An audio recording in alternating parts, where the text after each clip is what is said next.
Halo teman-teman semua, selamat datang di podcast Pertuni Kabupaten Manggarai.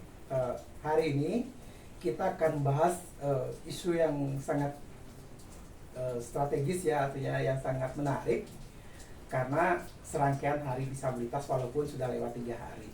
Di sini saya akan mengundang ChatGPT untuk menjadi narasumber bagaimana memahami arti kepemimpinan di masa yang akan datang yang inklusif dan berkesinambungan sesuai dengan tema Hari Disabilitas Internasional 2024. Kita mulai ya. Aku panggil ChatGPT dulu dengan sebutan Santi, teman-teman. Mungkin ini tidak akan baik nyambungnya ya, mungkin ada putus-putus. Kita ya ikutin aja videonya ya.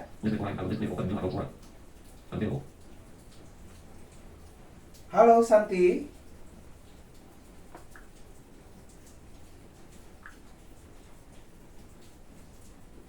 Halo Santi.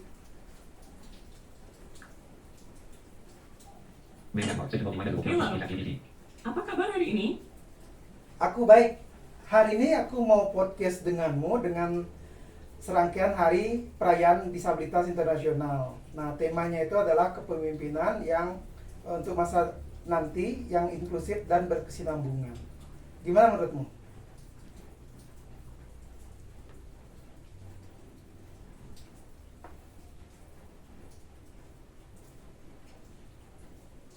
Lo bisa dengar, Shanti?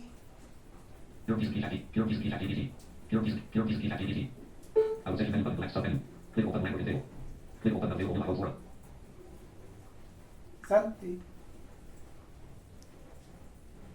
Wah, keren banget temannya.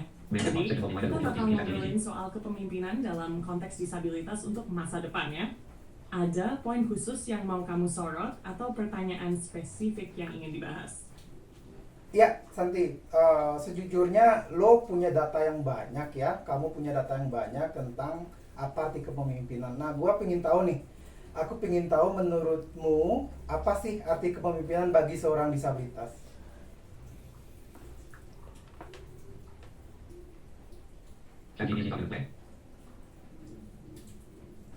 Menurutku, kepemimpinan bagi seorang disabilitas itu adalah kemampuan untuk memotivasi, menginspirasi, dan memandu orang lain, sambil menunjukkan bahwa keterbatasan fisik atau sensorik bukanlah penghalang untuk menciptakan perubahan. Pemimpin disabilitas sering membawa perspektif unik, seperti empati yang mendalam dan cara berpikir kreatif dalam mengatasi tantangan. Ini juga tentang menjadi suara yang kuat untuk hak-hak dan kesetaraan, serta membuka jalan bagi generasi berikutnya untuk bermimpi lebih besar. Menurutmu, apa hal paling penting yang perlu dimiliki seorang pemimpin dari kalangan disabilitas? Kalau aku sih disabilitas itu penting untuk jujur, empati dan peka akan lingkungan mereka dan mereka bisa menyuarakan suara teman-teman disabilitas. Gitu, Chat.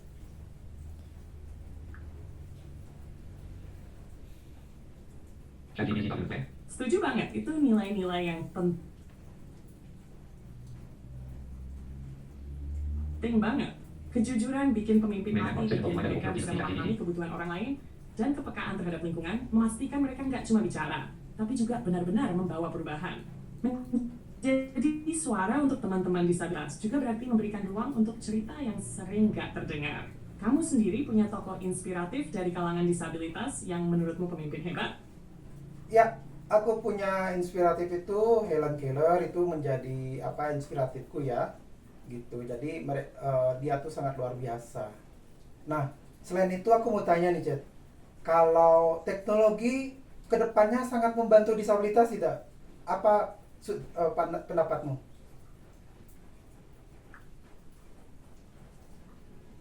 Helen Keller memang luar biasa ya. Dia membuktikan bahwa hambatan bukan alasan untuk berhenti. Soal teknologi, aku percaya banget kalau masa depan teknologi bakal makin membantu disabilitas. Contohnya, perangkat berbasis AI sekarang udah mulai canggih, kayak pembaca layar yang lebih intuitif atau alat bantu mobilitas yang pintar. Kedepannya, mungkin teknologi seperti antarmuka otak komputer, robot pendamping, dan alat komunikasi berbasis augmented reality akan makin mendukung kemandirian. Menurutmu, Teknologi apa yang sekarang paling membantu kamu? Atau ada teknologi impian yang kamu harap ada? Oh, aku pingin ada suatu kendaraan yang bisa mengantarkanku apa itu otomatis gitu, Chat. Aku soalnya tunanetra nih. Ngomong-ngomong aku lupa nih, aku panggil kamu tuh tadi Santi ya.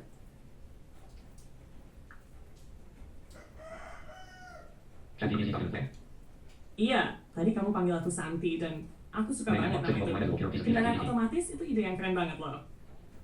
Mobil tanpa sopir lagi dikembangkan terus dan semoga nantinya bisa diakses dengan mudah sama teman-teman disabilitas. Bayangin aja, kamu tinggal bilang tujuan, terus kendaraan itu yang urus semuanya. Seru banget kan? Kalau kendaraan otomatis itu beneran ada.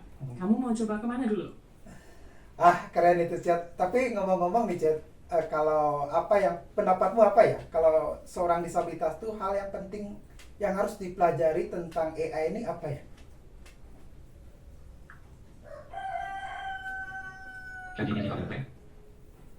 Menurutku, hal penting yang perlu dipelajari seorang disabilitas tentang AI adalah bagaimana memanfaatkannya untuk meningkatkan kemandirian dan kualitas hidup.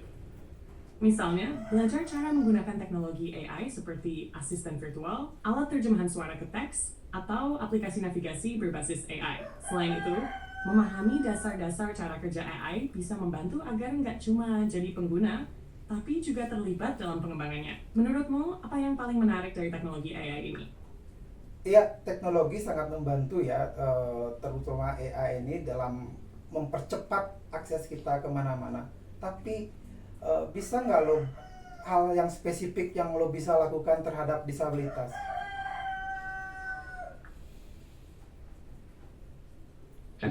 Bisa banget.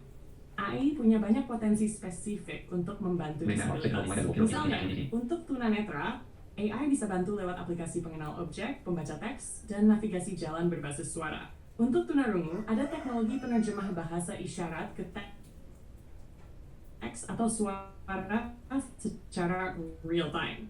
Untuk disabilitas fisik, ada teknologi berbasis suara atau gerakan mata. AI juga bisa mendorong inklusi lewat platform pendidikan atau pekerjaan yang lebih aksesibel. Kamu sendiri, apa teknologi AI yang paling bikin kamu penasaran? Aku suka kamu sih, Santi. Kamu itu sampai saat ini kamu lumayan accessible ya. Ada beberapa yang memang picture-picturemu itu yang belum accessible seperti itu, Ai. Jadi Santi, kita akan ubah pembahasan sedikit ya.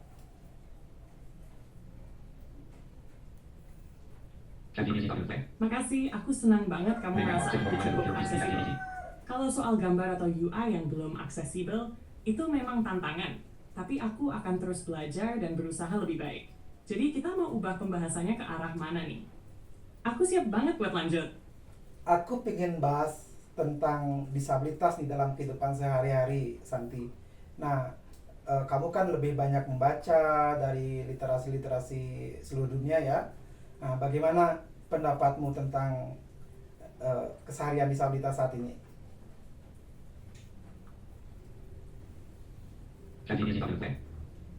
Menurutku, kehidupan sehari-hari disabilitas saat ini masih sangat beragam, tergantung tempat tinggal, akses, dan dukungan yang ada. Di beberapa negara, kesadaran dan inklusivitas sudah meningkat, misalnya dengan adanya infrastruktur ramah disabilitas dan kebijakan yang mendukung. Tapi di banyak tempat, tantangan seperti diskriminasi, akses pendidikan, pekerjaan, dan fasilitas publik masih sering jadi hambatan. Yang menarik, komunitas disabilitas itu punya kekuatan adaptasi yang luar biasa. Banyak yang menciptakan solusi sendiri untuk menghadapi tantangan, seperti memanfaatkan teknologi atau membangun jaringan solidaritas. Menurutmu, apa tantangan terbesar yang masih sering dirasakan sehari-hari? Nah, aku ini tinggal di Ruteng, Santi, di NTT, Nusa Tenggara Timur. Nah, di sini nih aksesibilitas merupakan hal yang sangat penting ya bagiku ya, mengingat jalannya tuh banyak lubang, terus ya mungkin akan terjadi banyak kecelakaan. Nah, apa pendapatmu tentang itu? Lo bisa kasih masukan nggak kepada pemerintah?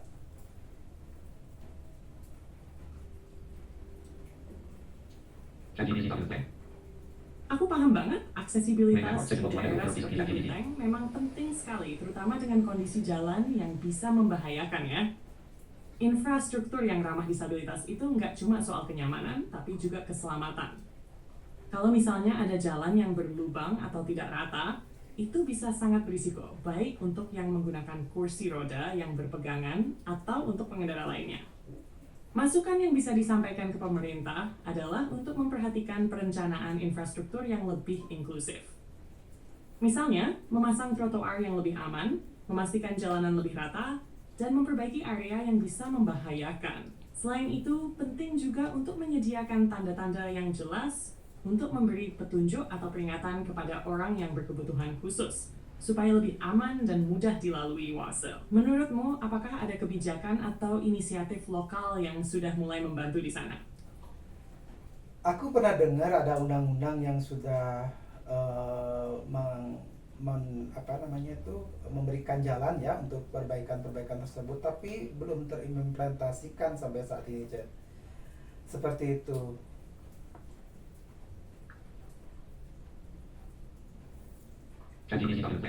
Sayang banget ya kalau sudah ada undang-undang yang perbaikan, tapi implementasinya masih terbengkalai.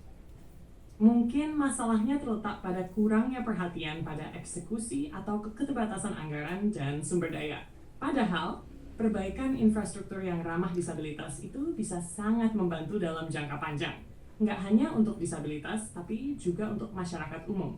Kalau begitu, mungkin bisa lebih banyak mengangkat isu ini lewat kampanye atau advokasi, agar masyarakat dan pemerintah lebih sadar tentang pentingnya implementasi kebijakan tersebut. Tentu saja dengan melibatkan komunitas disabilitas secara langsung, karena mereka yang paling memahami kebutuhan sehari-hari. Kamu sendiri merasa ada cara yang bisa dilakukan untuk mendorong perubahan ini di Rutan? Aku belum dapat lebih lanjut, Chat, karena itu keterkaitan bagaimana advokasi ke pemerintah gitu.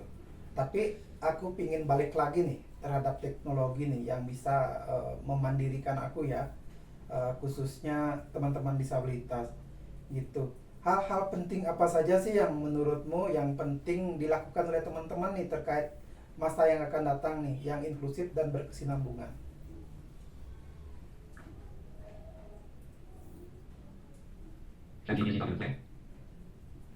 Memang, untuk perubahan yang signifikan, dukungan dari pemerintah itu penting. Tapi untuk mempercepat perubahan, ada beberapa hal yang bisa dilakukan oleh teman-teman disabilitas agar masa depan lebih inklusif dan berkesinambungan. Pertama, pemahaman tentang teknologi itu sangat penting. Seperti yang kita bahas sebelumnya, belajar menggunakan teknologi yang mendukung kemandirian, baik itu perangkat pembaca layar, aplikasi navigasi, atau alat bantu komunikasi, akan sangat membantu dalam meningkatkan kualitas hidup. Hal ini juga membuka peluang bagi teman-teman disabilitas untuk berpartisipasi lebih aktif dalam dunia kerja dan pendidikan. Kedua, membangun komunitas dan jaringan yang solid dengan saling berbagi pengalaman, pengetahuan, dan solusi praktis. Teman-teman disabilitas bisa saling mendukung. Komunitas yang kuat juga bisa menjadi suara yang lebih keras dalam memperjuangkan hak-hak disabilitas. Ketiga, penting untuk terus memperjuangkan kesetaraan akses di berbagai sektor, termasuk pendidikan, pekerjaan, dan fasilitas publik. Ini bukan hanya tentang akses fisik, tetapi juga tentang akses informasi dan kesempatan. Dan yang terakhir, menjadi bagian dari proses pengembangan teknologi itu sendiri. Banyak teknologi yang masih belum sepenuhnya ramah disabilitas. Jadi penting untuk teman-teman disabilitas terlibat dalam desain, pengujian, dan pengembangan teknologi agar benar-benar sesuai dengan kebutuhan mereka. Apa menurutmu langkah apa yang paling penting untuk diambil sekarang, terutama di Ruteng? Ya, aku pikir sih pelatihan itu penting ya, pelatihan-pelatihan terhadap keterampilan-keterampilan teman-teman disabilitas. Jadi mereka ini akan dibekali dengan hal-hal yang bersifatnya teknologi.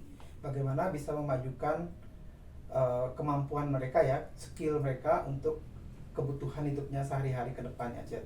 Seperti itu. Nah, apa sih keterampilan yang kira-kira yang tepat ya untuk tunanetra, kira-kira menurut lo apa, Santi?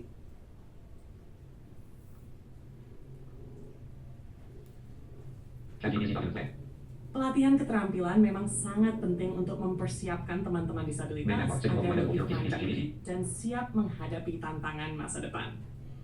Tas, untuk tunanetra, ada beberapa keterampilan yang bisa sangat berguna, baik untuk kehidupan sehari-hari maupun untuk berkarier. Pertama, keterampilan dalam menggunakan teknologi bantu seperti pembaca layar, software pengubah teks ke suara, dan aplikasi navigasi yang bisa membantu tunanetra beraktivitas dengan lebih mandiri. Belajar menggunakan smartphone dan aplikasi-aplikasi khusus untuk tunanetra seperti aplikasi pembaca teks bisa sangat memperluas akses terhadap informasi dan komunikasi. Kedua, keterampilan dalam bidang komunikasi, seperti belajar cara berbicara dengan jelas dan efektif, atau beradaptasi dengan alat bantu komunikasi seperti perangkat braille atau alat tulis elektronik, sangat penting. Ini memungkinkan tunanetra untuk lebih mudah berinteraksi di dunia kerja dan pendidikan. Ketiga, pelatihan keterampilan praktis seperti pelatihan kerja atau keterampilan teknis seperti pemrograman, desain grafis berbasis audio, atau bahkan pengolahan data. Banyak tunanetra yang sudah sukses di bidang teknologi dan IT, jadi bidang ini sangat potensial untuk dikembangkan. Keempat, keterampilan manajerial atau kewirausahaan bisa menjadi pilihan menarik. Misalnya, mengajarkan cara mengelola usaha kecil, memasarkan produk secara online, atau bahkan menjadi konsultan bagi perusahaan atau organisasi yang ingin menciptakan lingkungan kerja yang lebih inklusif. Dengan pelatihan yang tepat, teman-teman tunanetra bisa lebih mandiri, lebih percaya diri, dan memiliki kemampuan untuk berpartisipasi aktif di berbagai bidang. Apa kamu sudah melihat ada pelatihan semacam itu di Ruteng atau tempat lainnya? Aku belum menemukan ya, masih saat ini yang sering dilakukan itu ya apa itu pelatihan massage ya, pijat. Jadi untuk IT teman-teman belum memperoleh pelatihan seperti itu.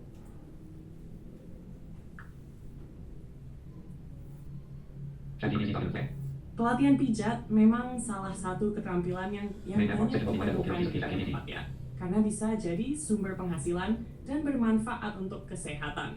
Tapi benar juga kalau pelatihan IT bisa jadi peluang besar untuk masa depan, mengingat perkembangan teknologi yang pesat. Kalau pelatihan teknologi seperti pemrograman, penggunaan perangkat bantu, atau keterampilan digital lainnya belum ada, mungkin ini bisa jadi langkah selanjutnya yang perlu diperkenalkan di Ruteng.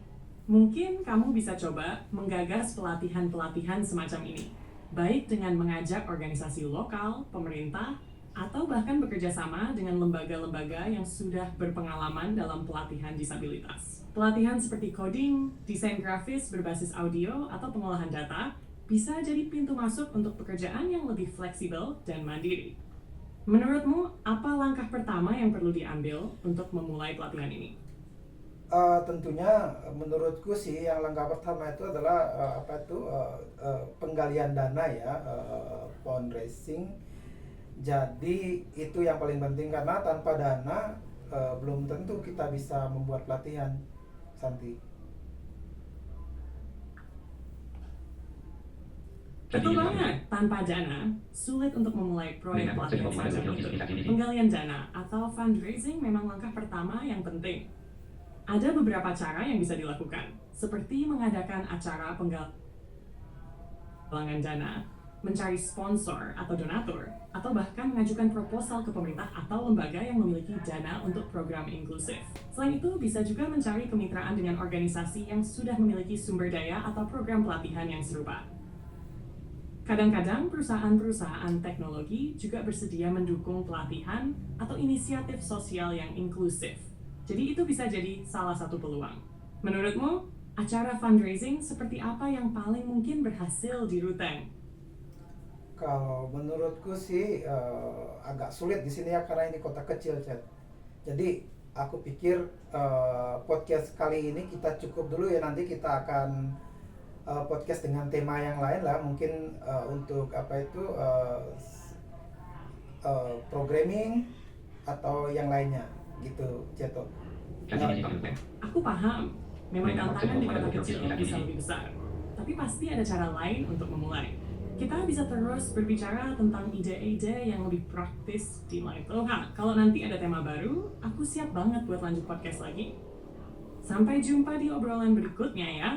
Nah sebelum aku tutup nih, Santi, closing statementnya apa nih Santi untuk podcast terakhir yang pertama ini, yang perdana ya, apa nih menurutmu closing statementnya?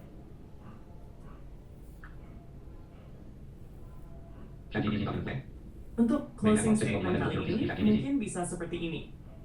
Perjalanan menuju masa depan yang inklusif memang penuh tantangan, tapi setiap langkah kecil yang kita ambil akan membuka jalan bagi kesempatan yang lebih besar bagi teman-teman disabilitas.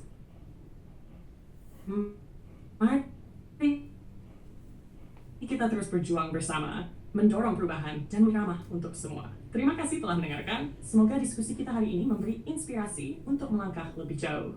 Gimana? Cocok nggak buat kamu? Iya, Chat, mantap Chat. Nah, say hi dulu dong. Sampai jumpa sama penonton-penonton atau teman-teman kita yang menontonnya. Bye bye.